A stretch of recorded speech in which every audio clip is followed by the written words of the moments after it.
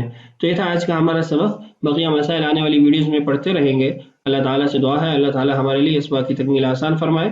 اللہ تعالیٰ ہم سب کا حامی و ناصر ہو. السلام علیکم ورحمۃ اللہ وبرکاتہ.